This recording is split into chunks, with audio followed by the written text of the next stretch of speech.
A young man is renting an apartment from a friend of his, and it was an older building, but the friend who had purchased the unit had it renovated and was giving him a deal that was simply too good to turn down. Problems began to arise very shortly after moving in. Most of the neighbors were very friendly and seemed normal, but there was one neighbor who was most certainly not either of those two things. There was a woman that lived next door, and almost immediately he could tell that something was wrong with this woman. The woman was in her mid-40s but looked significantly older, likely as a result of not taking good care of herself. And at all hours of the night, he could hear this woman's radio blaring as she listened to some very fire and brimstone religious programming that seemed to center around talk of the devil and demons and the devil's coming to get you and all this sort of thing. Whenever the radio was on, the woman would also seem to carry on talking loud enough to be heard in any room of this man's apartment. However, as she talked, no voice ever spoke in return other than the voices on the radio, and he had never seen a visitor come by for this woman, so clearly either she was carrying on a conversation with the radio, or she was having some sort of a talk with somebody who was not there. Either way, clearly she was not well. The man tried to be patient with this woman since he knew that she might be sick, but the radio situation was just getting out of hand. It seemed like her nightly listening sessions were only getting louder, and the conversations that she was having with nobody were getting more intense and animated, and it became impossible to sleep. He didn't want to have any contact with this woman or any problems with this woman, assuming that she had something wrong. But the situation had just become unbearable and was beginning to affect his performance at work. So one night, as the sounds of the radio blared through his walls, he walked out into the hall and very reluctantly knocked on the woman's door. Seconds later, he could hear the radio cut off. Seconds after that, the door slowly began to creak open. And there stood the woman. She was wide-eyed, she had scraggly hair going in every direction, she looked like she hadn't slept in days, and with the door now open, he was also able to get a quick peek into the woman's apartment. And he noticed that the walls were just covered floor to ceiling in crucifixes. But it wasn't the kind of crucifix that you would buy from a store or get from a church that you would nail onto the wall. The woman had taken different shades of paint and painted these crucifixes all over her apartment. They were different colors and different sizes, and there had to be dozens or even hundreds of them. And in between the crucifixes were words painted on the walls, words like angels and demons and devil and hell. And there was not a spot on any of the walls that he could see that didn't have some of this woman's handiwork. And most bizarre of all, over the windows, she had applied coats and coats of thick black paint, thick enough to block out any potential light that could be coming in. After seeing the very jarring scene on the walls, his attention was drawn to the floors. And there were these disgusting, decades-old carpets that had clearly never been cleaned, that were covered in roaches and bits of rotting food and excrement that looked like it was from a dog, although he couldn't be sure. And it was just a very bizarre and horrifying scene. If there had been any doubt that the woman was afflicted with some problems, with severe mental health problems, those doubts were now expelled, and he suddenly felt very, very bad for this woman. So he tried to be as polite as he could possibly be, and he just said, "Look, I'm so sorry to disturb you. It's just that the radio is really loud and it's keeping me awake and I have to be at work tomorrow. I'm not asking you to shut it off, but can you maybe just turn it down a little bit so I can get some sleep?" And the woman just stared at him with these vacant eyes as if she was looking right through him. And then very quickly and very suddenly, that vacant stare turned into one of very serious anger. And without saying a word, she slammed the door in his face. And moments after that, he heard the radio cut back on once again, and he heard as the volume was increased up to the maximum, and it was now even louder than it had been previously. Returning to his apartment, the man thought about what he just saw, and he felt obviously very frustrated by the situation. He felt very badly for this woman who was very clearly sick, and he just didn't know what to do. And he realized that antagonizing this woman was probably going to be a mistake. So for now, he was just going to grin and bear it and maybe come up with a solution later. The next night, the man's girlfriend was staying over at the apartment, and it's very late at night, or I guess very early in the morning, depending on how you want to look at it. And he's awoken. And his eyes are kind of glancing around his darkened bedroom before they finally fixate on a shadow.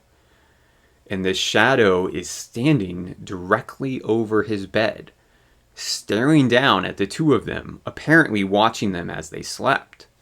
His immediate reaction was that he must be hallucinating, which occasionally would happen if he woke up in the middle of the night when he was really tired. He might see something quickly that wasn't exactly there, so for a second he assumes that's what's going on. He's laying in bed and sort of rubbing his eyes and trying to focus on whatever the shadow is that's standing in front of him, and he's expecting that maybe it's a pile of clothes or a chair or something like that, but then this black mass begins talking. "You should lock your doors at night," is what the voice says. And he knew immediately it was the woman. She had been looming over his bed, holding something in her hand in the darkness, but he couldn't make out what it was. And he's just in shock, and he freezes just for a moment. And before he's able to react, he sees the shadow, the black mass of this woman back up and turn and walk out of his bedroom and out of his front door and back into the hallway. And he hears as her door opens and closes. Now, it's a terrible situation. He can't really afford to move. He can't really afford to break his lease. And he knows that if he calls the police, they're probably just going to say, okay, where's the evidence that she broke into the apartment? Which he didn't have any. So it would just be his word against hers. Eventually, he's somehow able to fall back asleep as he's trying to figure out what is it he should do about this terrible situation. He wakes up very early the next morning, just as the sun is starting to rise, and he hears very strange sounds and eventually traces them to his bedroom window.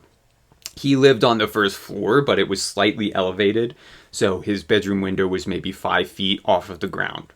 He approaches the window very cautiously, knowing what he's likely about to see outside, and sure enough, he can see that below the window, crouched in the dirt, is the woman. She's seemingly just staring off into nothing and speaking in tongues. It's bizarre and it's scary, but he soon notices something that takes this situation to a whole new level. In the woman's hand was a clear plastic bag, and inside of the plastic bag was a clearly long deceased dog. It was rotting, and on a morning that was already hot, the smell was completely overwhelming. It was just that sickening, sweet smell of decomposition that filled his nose. And now the break-in, crouching below his window and speaking in tongues, and now apparently carrying around a carcass of a dog in a plastic bag, he realized that although he knew that this woman was troubled, he may have even underestimated just how out of touch with reality she was. He feels panic flooding in now with a sudden appreciation of the fact that he is truly in danger. And not knowing what else to do, he runs out of his apartment into the hallway and bangs on another door. and a man slowly opens the door as if he's afraid of who's going to be standing there. But when he sees that it's not the woman, he opens the door all the way, and before the neighbor can even say a word saying, who are you? He just blurts out, what the hell is going on? This woman, my neighbor, is absolutely crazy. And the neighbor can see that he's terrified, and he lets him into his apartment. And his neighbor explains to him that he's scared too. He's just as scared. One evening, he was in his apartment with his kids, just sitting on the couch and watching TV. And he got up for just a second to go and get some snacks or something. And when he got back, 10, 15 seconds later, there was the woman standing behind his couch next to his kids, holding a power drill. The man remembered about the night before when the woman had gone into his apartment and was standing over his bed. She had been holding something in her hand, but he couldn't tell what it was. And now he's realizing, based on this conversation with his neighbor, that it was probably that same power drill. What was she going to use it for? Was she going to do something to him and his girlfriend with this power drill? What would have happened had he not woken up? Knowing that there isn't much else he can do, he desperately calls the police, and he explains to them the situation about his neighbor, and she's getting into people's apartments, and she's walking around with a dog carcass and a plastic bag, and there's clearly something very wrong. Can you please just send somebody over here and do something? 2 cops show up, and to the man's surprise, they are very familiar with this woman. They had received many, many, many calls about her over the years. They explain that she is deeply, deeply unwell, and that she sometimes doesn't take her medication. And when she doesn't, she becomes paranoid, and sometimes she even becomes violent. And the problem is that they can't really do much about it. They can't force her to take her medication, and they can't arrest her without evidence that she's committed a crime. So as long as she stays holed up in her apartment, there really isn't too much that they can do. One way or another, the man and his neighbor are eventually able to convince the police that the woman is indeed a serious danger both to herself and to others, to everyone else in that building.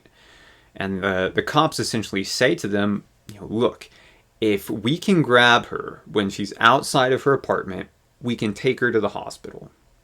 We can't necessarily arrest her and take her to jail if she hasn't committed a crime. But based on what we're getting, the testimony from the both of you, we can at least take her to the hospital. Knowing that it's really the only way at this point, the man just resolves that he's going to stay up indefinitely until he hears this woman leave her apartment, because it seemed like she would almost never leave during the daytime, but she would sometimes leave at night. So the hours tick past through the night until about 2 o'clock in the morning, and he hears a door open in the hallway, and he hears footsteps walking down the hall, and he knows that it's the woman.